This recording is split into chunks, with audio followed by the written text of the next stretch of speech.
സഹോദരങ്ങളും സുഹൃത്തുക്കളും, അല്ലാഹുവിന്റെ പള്ളി അത് ഏതെങ്കിലും ഒരു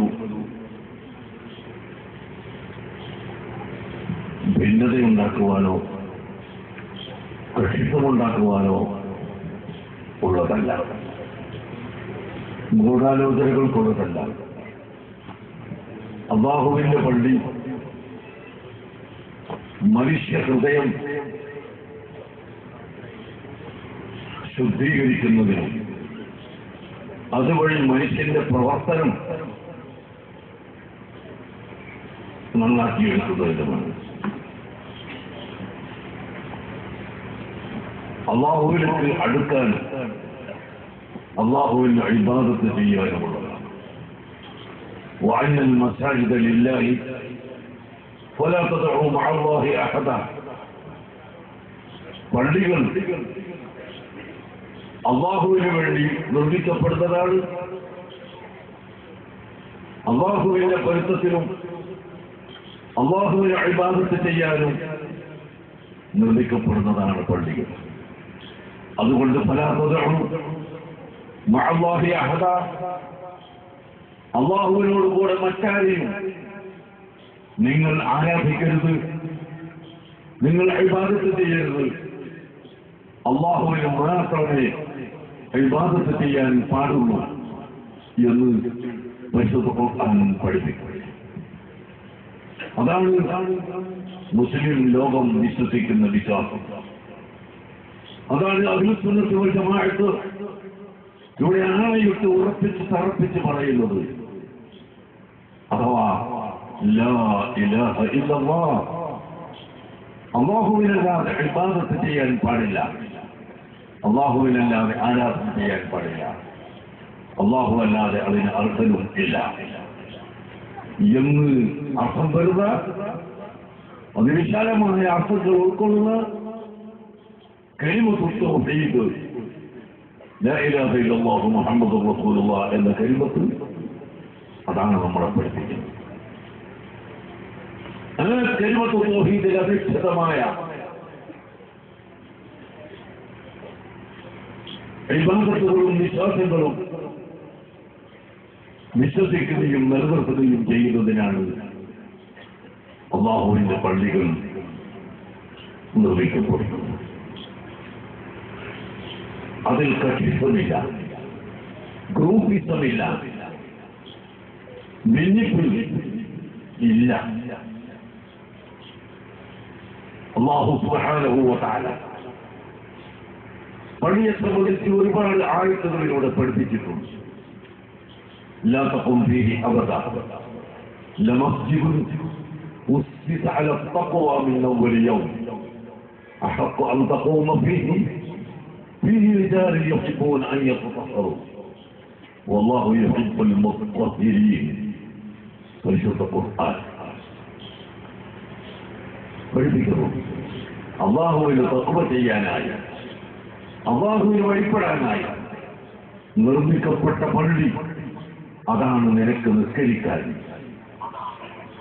അനുയോജ്യമായത്. ആ അനുയോജ്യമായ പള്ളിയുടെ ലക്ഷണം എന്ന് വിചാരില്ല, അതിൽ പുരുഷന്മാർ മാത്രമാണ് നിസ്കരിക്കുന്നത്.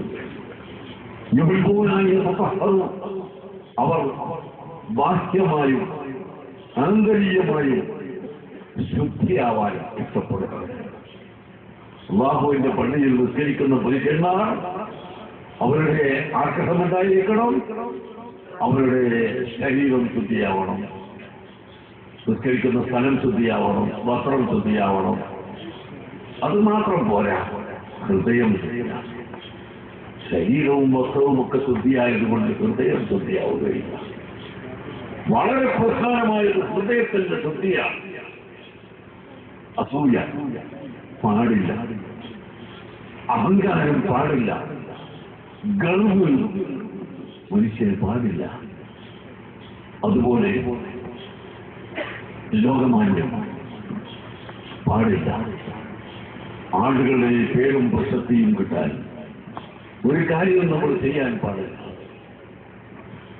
അങ്ങനെ മനുഷ്യന്റെ ഹൃദയത്തിൽ വരുന്ന ഏറ്റവും നീചമായ രോഗമാണ് അഹംഭാവം, അസൂയ, ഗർവ് തുടങ്ങിയ കാര്യങ്ങൾ. അതിൽ നിന്ന് ഏത് സമയത്ത് മനുഷ്യൻ രക്ഷപ്പെടുന്നുവോ അന്ന് മാത്രമേ അവന്റെ ഈമാൻ ശരിയാവുക. അവന്റെ നിസ്കാരമാണ് ശരിയായത്. അതുകൊണ്ടാണ് അല്ലാഹു തആല നിങ്ങൾ നിസ്കരിക്കുകയും എന്ന് ഖുർആനിൽ പഠിപ്പിച്ചതിനേക്കാൾ കൂടുതൽ അഖീമുസ്സലാത്ത, നിങ്ങൾ നിസ്കാരത്തിന്റെ ഇഖാമത്ത് ചെയ്യണം എന്ന് പഠിപ്പിച്ചത്. ഇഖാമത്തുസ്സലാത്ത് എന്നാൽ ശരിയായ വിശ്വാസത്തോടുകൂടെ, ശരിയായ അഖീദയോടുകൂടെ, ശരിയായ ലക്ഷ്യത്തിൽ നിസ്കരിക്കുകയും അതുവഴി ഇന്ന സ്വലാത്ത തൻഹാ അനിൽ ഫഹ്ശാഇ വൽ മുൻകർ, എല്ലാ നീചവിരുദ്ധമായ കാര്യങ്ങളിൽ നിന്നും മനുഷ്യരെ നിസ്കാരം തടയും എന്ന് പറയുന്ന ആ നല്ല നിസ്കാരം ആയിത്തീരണം. അങ്ങനെ നമ്മുടെ കൽബ് ശുദ്ധിയാവണം, നമ്മുടെ ഹൃദയം ശുദ്ധിയാവണം.